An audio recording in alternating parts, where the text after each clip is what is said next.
Hey Brian, how many celebrity and chef impersonations do you got? Impersonations? Yeah. Uh, suppose three. All right. Give me one. All right. Hi. I like to make chili, except last time I spilled it all over the floor. See, here I was thinking like celebrity chef, like, and then let's throw some garlic in there. Bam! Okay. That's a No, good keep one. That's a good going. one. All right. Yeah, there's one. I don't know how accurate it is, but it's the caricature. Next one. Bork, bork, bork. That's the best. Okay. And third one. Oh, all Um, right. Take pieces of bread, put your head between them. What are you? You're an idiot. idiot sandwich. I'm not gonna start swearing because that's the other half of the impersonation. All right. Here's another. Hi, I'm Bobby Flay, and no one talks about me anymore. Hi, I'm Wolfgang Puck. I don't know what I sound like. I think he's is he like French or something? I don't I'm sure he know. has an accent that's not American. I would put money on the fact that he has an accent that's not American, but Well, let us know out especially there. since his name is Wolfgang. Excuse me, Wolfgang is a very common American name. You go to Detroit, thousands of kids are running around with the name Wolfgang.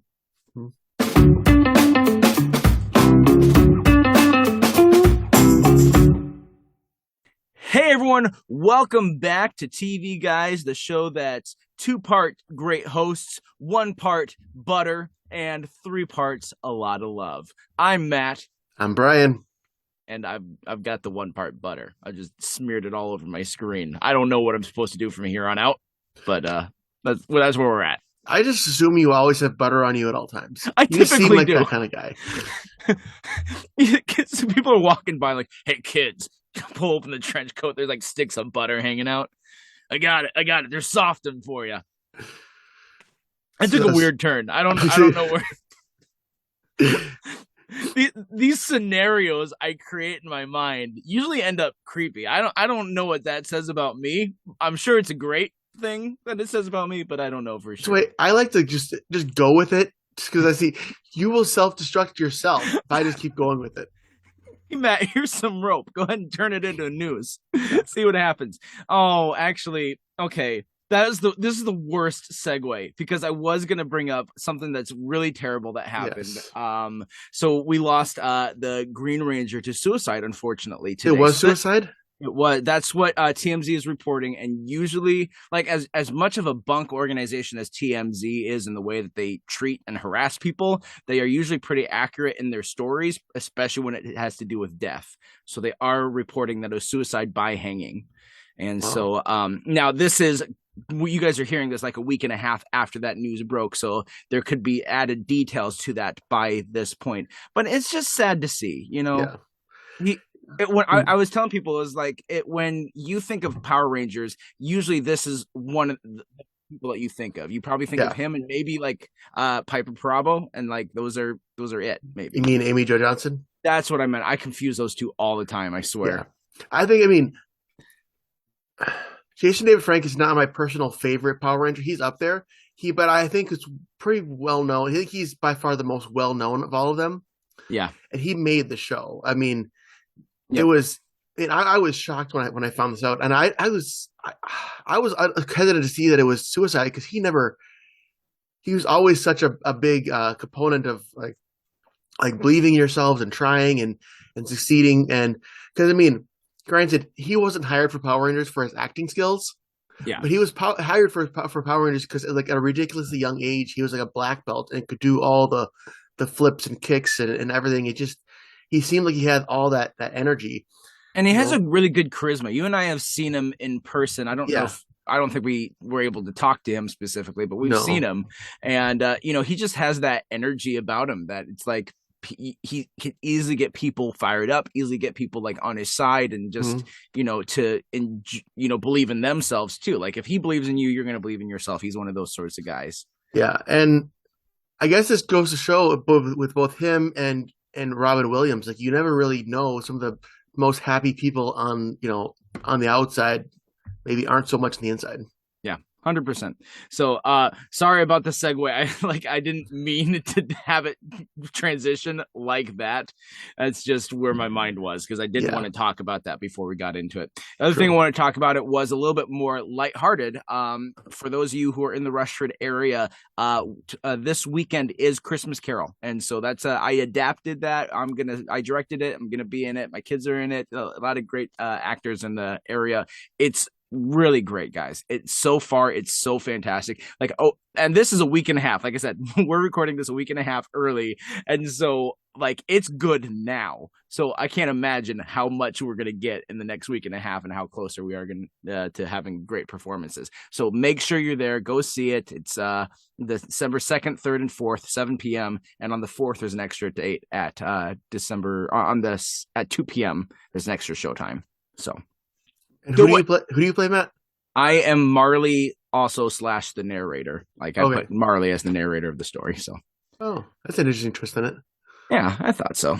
Cool. I thought so. I don't know what I'm doing.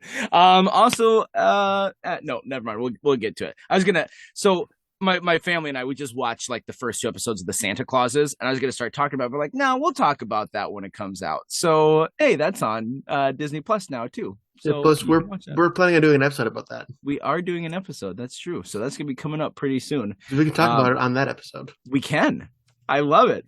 All right, but tonight you guys looked at this like best cooks. So here's what we're gonna do. We have a bunch of TV cooks, and Brian in his impersonations gave us some of the character cooks, and I in my impersonations gave like real life cooks. So there's like gonna be a combination of cooks and chefs, etc.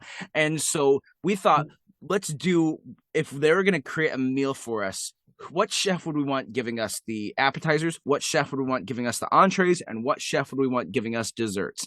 And it can be any real or imagined in the TV universe. So we're just going to start with appetizers. I have a backup for all of mine too. So I won't give the backup just in case you have that for a different category, and I don't want to steal your thunder ahead of time. But once we go through the regular, then I want to revisit with my backups. I only have one backup. All right, so appetizers, hit me. Who do you have as your appetizer guy? The appetizer actually is my first impression. Kevin from The Office, because Kevin doesn't do a lot well, but I believe that his chili would have been delicious. I mean, he seems like that kind of guy. He's like, he loves food. What does he have to do at home but cook? And he even talks about like, the trick is to undercook the onions and different stuff. It's like I believe that he's been honing this recipe his whole life, and I'm sad that The Office didn't get to try that chili. True. And I'm going to give him another point too that you didn't mention, is that when Pam's pregnant, he's Ultra Feast with her, and he's the cook of it. So, and he mentioned he's been cooking through the Julia Childs cookbook. Was that his? Julia Childs. Julia Childs. That makes more sense because she's not a cook. Julia Stiles. She's got her. I mean, she might. I don't know. I don't know Julia Stiles that well. I just know that there's 10 things I hate about her. So I just know that she hasn't really been big in movies in like 20 years. But true, that's true. The Bourne movies were like the last big ones for. Okay. That I can remember. Anyway, so mine, I'm expanding on your idea because you hit it right on the head of what's a great appetizer? Soup. Everyone loves soup. What's a character that is known for their amazing soup, and people put up with his personality just to be able to get a taste of this delicious soup? And I'll give you a hint. No soup for you. Soup Nazi. This guy, like, sure, he's in the, like, you look at the setting that he's in, and you're like, oh, this is just like a normal New York, like, soup kitchen. But it's like, not soup kitchen, but like people flock to this guy and his ridiculous rules that you have to follow to be able to get soup. Like, you have to be that good in order to get away with those type of rules and still have, especially in New York, like, to make New York people behave the way that they do. Like, you've got to have a superior product. So I'm going with Soup Nazi. I want to try some of those delicious soups. Are you a soup guy, Matt? I remember you saying that you make soup a lot. I am a soup guy. I'm trying to expand my palate because I have a very specific, like, there's like 4 or 5 soups that I really love, and the rest are kind of like take it or leave it. The problem with soup, and this is why it's an appetizer, is it's not always super filling. To have it as an entree, that's a little tough for me, even though that's what I do when I make soup is it ends up being an entree. But like I do love it as a good appetizer. I have a good hamburger soup I make. It's pretty good. Nice. My top ones are baked potato. I make the best baked potato soup I've ever had. I make a pretty good chicken noodle, one of my favorites, and then I'm working on getting my vegetable beef recipe to being the best. Right now it's good, but it's not like untouchable where I would put it in contests. My other soups, I think I could, but vegetable beef not there yet. So I think there yeah. you go. We've learned about my soups. There you go. I think my favorite recipe that I've made is honey garlic butter corn. Nice. Oh, I also do French onion. French onion is pretty good, but it's at the same level as vegetable soup. Okay. All right. Let's go on to entrees. All right. You got it. All right. This is hard because I'm debating between two of them. You want me to go then? Yeah. All Just right. in case you take So mine. my top, I love like when you're thinking about entrees, I'm thinking about like comfort food. Like there's a lot of high class chefs that are fantastic, and I could throw out a Gordon Ramsay or Wolfgang Puck or whatever, and I'm sure you would have an amazing entree. But some of that stuff can be a little bit too adventurous for me, and so I like eating stuff that I know I'm gonna like, and I feel like that comfort food from like mom that you want to get for an entree would come from Marie Barone. That is my pick for entree. And thank you. That's one of the two I was debating between, so I'll go through with the other one. There Yeah, you go. exactly. Kind of like people put up with Marie a lot more because of her cooking. 100%. It's like she's got this stranglehold over the family, but it's almost like this addict. Like you come back for the pain that you endure, but just to be able to eat this food. Mm-hmm. Yeah, like the main thing. I mean, she always puts down Deborah, even though Deborah's a good mother, a good wife. It's a running gag that she's not a very good cook, and so that's the one main thing that she explicitly has over Deborah is that she is a much better cook. Yeah. And there's even the one episode that like Marie knows she's good at it too. She like flaunts it. And of course, she's been working on it all this time and she knows how good she is. And so there's a time when Frank goes on these pills to, for manliness for him and his wife. And so these pills, one of the side effects is starting to lose your taste. So some of the food that he's eating from Marie doesn't have the same taste that it used to. And so eventually at the end of the episode, when she realizes this, she decides, no, you know what? I'll take the taste. I will sacrifice the other stuff or just so that my husband can be able to taste my food because that's how good it is. Mm-hmm. Definitely. I mean, there's not much more to say. I mean, Marie's whole thing is overbearing mother who cooks well. Yeah.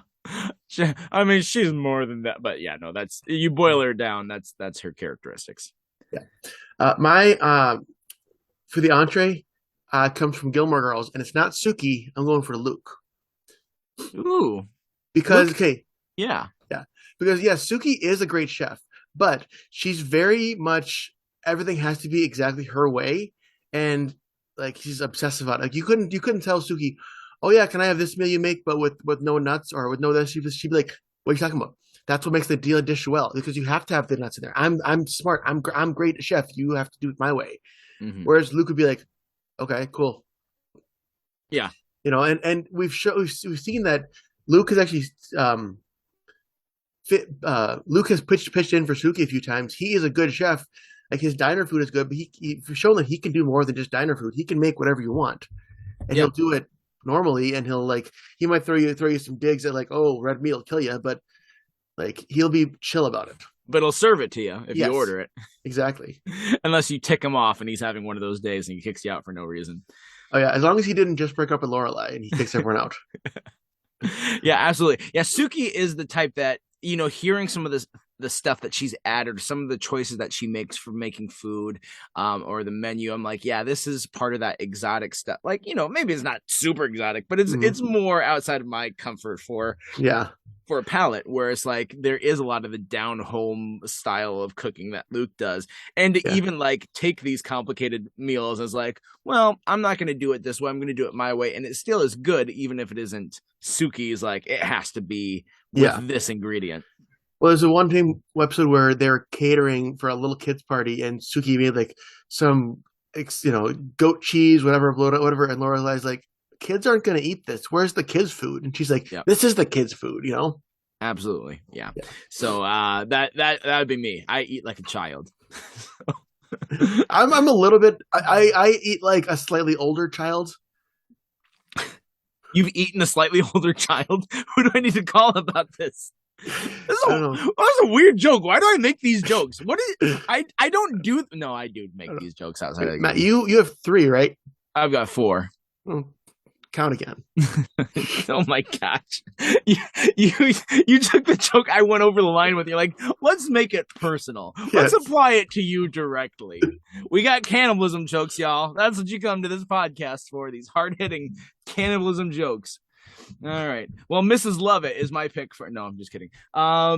So for desserts, I'm gonna go with Buddy Velastro, aka the cake boss himself. I don't know if there's someone who has a better pedigree for desserts than him, who has more notoriety for their desserts. You can look at these old school cookbooks and be like, oh, this person, they had the great desserts. It's like this guy has made an empire out of his desserts. And so I've got to try it.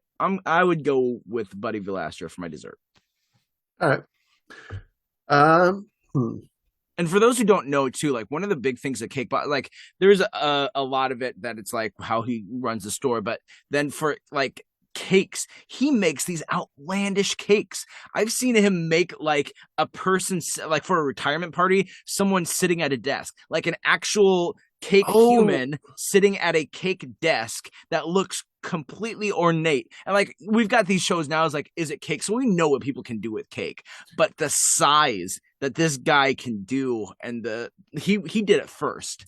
Okay, can I take a segue? Yes. Okay, can cake just be cake? Why is this a trend? Why do we have to have this thing? Is this a shoe? No, it's a cake. Oh, is this? Is this? No. How about we have cake shaped cakes that we know are cakes, and we don't think that we're eating a shoe. We don't think we're eating a can of SpaghettiOs. We know it's cake. Like, I don't know why. Why are you doing this? Why are you making things look like not cake when they're cake?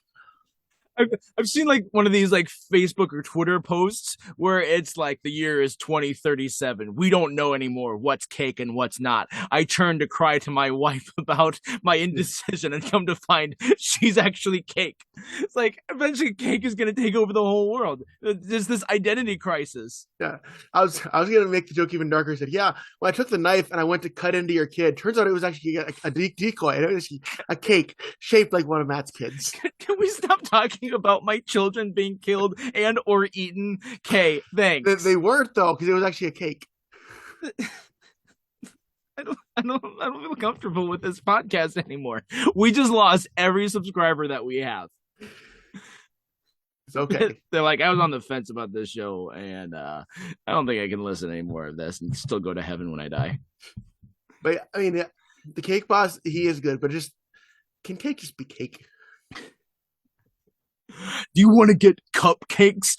You want to get miniature cupcakes, which are already a smaller version of cake? Honestly, where does it end with you people? All right, go ahead. He does. My dessert, it's been maybe an obvious pick, but I'm going with Monica from Friends. That was my runner-up. I thought about going with Waldo from Family Matters, who is like he's like the overly dumb character who's like unrealistically dumb just for the joke of it. But then the joke is that he's like an amazing chef. But I decided to go with Monica because, she's going to be, as long as she does it herself and she doesn't need any help, she's going to make an amazing dessert. And she won't put meat in the trifle. That's true. Now, we know Monica is a tremendous cook. She is a top chef in New York City. So that is a hard area to break into and be one of the best. So she could fit in any of these categories, and no one would say boo. But we know that there's an episode, for those who are Friends fans out there, the episode we're talking about. If you don't, there's an episode where she makes these Christmas treat candies, homemade ones, for the apartment complex. For people as they're walking by, they can have some help themselves to one of these treats.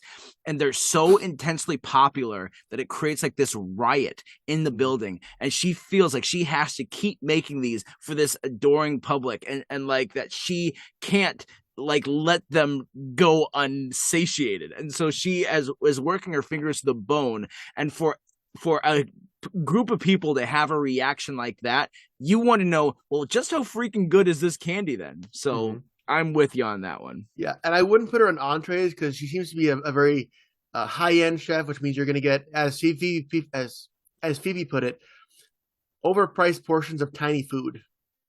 Yeah, true. But she also might make a really good steak.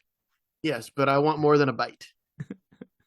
Uh, all right, fine. No, I agree. That's why she didn't make it in any of the other ones. And the same thing with any of these other high profile chefs. I'm sure they are fantastic, but there's a different expectation you have for a dinner like that than a dinner like, say, Marie Barone. Yeah, or even like with Gordon Ramsay, I think he would have the same thing with Suki. Like if I order something without that, he'd like, I'm a genius chef. Why? How dare you try to adjust my recipes? Yeah, I mean, yeah, no, I agree completely. Like he has that sort of behavior, but at the same time, we've seen I feel like he would do that for customers, even though he would be indignant about it. Like I think he could have a different thing, the way he treats his customers versus how he treats his kitchen, and Yeah, so for sure. you could have a, because I mean, like, look at how he treats kids. Like he actually is a really soft-hearted person when it comes to kids, so he has that side of him. I also believe that he probably amps up his anger for the show True. because that's what he's known for. And you've seen times on the show too, like when he like just digs down deep and finds a insult that he's particularly proud of, he starts like laughing at himself. It's like, if you're truly that mad, you're not gonna laugh in the middle of your insults. True. Yeah.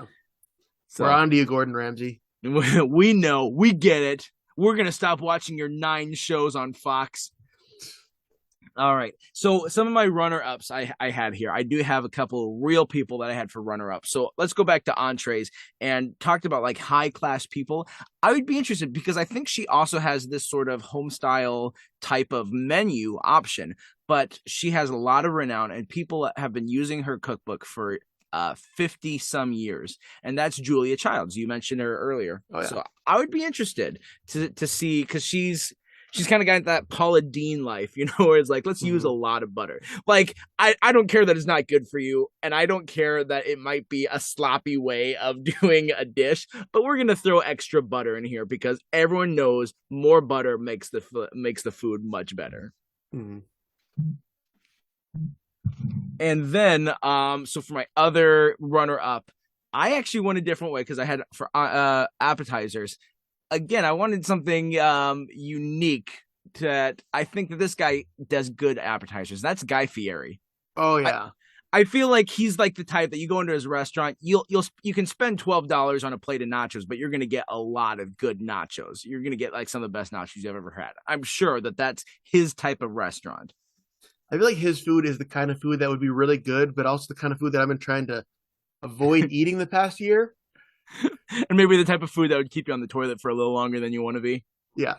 Because, like, I've lost about 40 pounds this past year, and a lot of that is from not eating food like Guy Fieri makes. So we're making you nice and hungry just in time. See, we haven't had Thanksgiving yet. We're on this side of it. So for all you who just got done with it, keep eating your leftovers. Have your moist maker in the middle of your sandwich, and then just make sure your boss doesn't eat it. Actually, last year at Thanksgiving, I actually lost weight because I somehow got food poisoning and threw up for like 2 days. So pro tip, that's a great diet strategy. Don't do it. Don't give yourself food poisoning on purpose. I feel like I have to have this disclaimer. With how weird the world has gotten, I feel like we have to have disclaimers. No. Plus, we've also made cannibal jokes, so it's not like we're above the weirdness of the world. Yeah. Obviously it wasn't on purpose, but after I did that, I lost some weight because I was like, you know what? I should do this a healthy way. And then I started to actually like watch what I eat and work out, and actually like it jump started by getting healthier. Oh, you're looking trim. Well, I started my diet with some food poisoning, and then it just one thing led to another, and I'm down 40 pounds. You know what? Okay. You could say that about me, and it would technically be true. I love the Brian Regan like comedy special where he's talking about like whenever a writer uses one thing led to another. He's Oh like, "That's yeah. your job. You're supposed to tell me what was the thing that led to another." As a child, Hitler was Yeah. rejected from art school. One thing led to another, and the United States dropped 2 nuclear bombs on the sovereign nation of Japan. Yeah. I feel like I'm missing something. That is one of his better bits. He's got some funny stuff. I showed his stuff to my older boys last week, and they're like, "This isn't funny," even though early on they were like smiling and liked it, and then they're like, "You know what? I don't want to give Dad the joy of being right." I thought about making like a graphic, kind of like the Buffalo Wild Wings spicy to not spicy graphic for comedians, for like dirty to clean. Yeah, And he would be on the cleaner side because you have like, anything in this range you can show your kids. Anything in this range I could show my mom. On the far end you got like Bob Saget. yeah. You've got, I think like right in the line is like Tim Allen. Tim Allen's like the medium line where it's like, yeah, some of his stuff is pushing it, but he overall talks about a lot of family stuff. So he's like right there. I thought the middle line would have been like Bill Engvall, who was like the cleaner side of like the blue collar comedy guys, but he does have a few sex jokes, but they're not super dirty. Yeah, I think Tim Allen. I guess it depends on your age of your kids and how much you care or not. So Tim Allen would probably be a little bit past that Bill Engvall line. Yeah. But you're right. No, Brian Regan at the bottom, around the bottom, along with like Jim Gaffigan. Yeah, those guys are down there. Even Jeff Foxworthy, like he's underneath the Bill Engvall side. Yeah, for sure. On those ones, it's Larry the Cable Guy and Ron White who tell the raunchier jokes. Yeah, especially Ron. It's like when you got a guy who's on stage drinking and smoking the entire set, he's probably gonna have some jokes that are a little more adult. He's got some bits. I'm not gonna say one of his funniest bits on his newest special, when new was like maybe 3-4 years ago, but it was really funny, but it was really raunchy. Yeah. Well, there you go. And then I feel like a lot of comedians are up there in that raunchy spot. We should probably save this. We plan it. We're eventually going to do a stand-up comedy episode, so this is kind of your preview on that. That's true. We're going to practice our stand-up comedy before then. So what's the deal with airlines? That's all I got. I feel like there's I think that's all that you need, right? That's the observation. And that's why we're podcasters.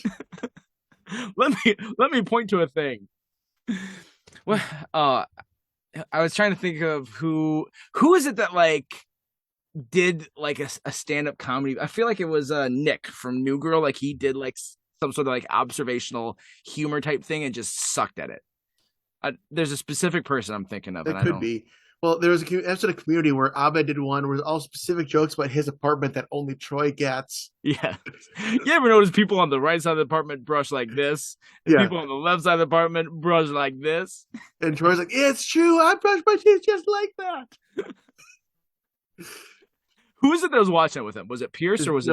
It was Jeff. Because Jeff made the comment like, these jokes seem to be very specific to your apartment. Yep. That was pretty funny. Yeah. All right. Well, let's jump into trivia. Yes. So last week we got to talk about the shows that we traded. We talked about both the episodes of Bluey and episodes of Supernatural. Weird episode because, what do those have in common? Maybe more than you'd expect. Yeah. And one of the episodes of Bluey started off with Bluey's mom doing yoga, and the yoga instructor on the TV was played by a famous celebrity, and she only had like 2 lines, but the celebrity that we asked who was it is Eva Mendes. So she had a couple line cameo on that show. Was that Natalie a cameo, Portman, or did they take did she have a yoga thing? They just used the audio of it, or did she record it for this? No, she recorded it for that. Right. Natalie Portman's another one that in season 3 had a cameo. She did some voice work too. Yeah, like I think these parents that are celebrities are like, thank you, Bluey, for not sucking. So I will happily involve myself in this and record just a couple lines. Plus, I mean, when it's animation, you can record it from anywhere and you send it in and you're good. Yeah. So I think especially COVID was like the perfect time to be an animation. Yeah, because like I think a lot of them already did a lot of their stuff from their home anyways. Because a lot of the big time animation people have their own home studios. Yeah.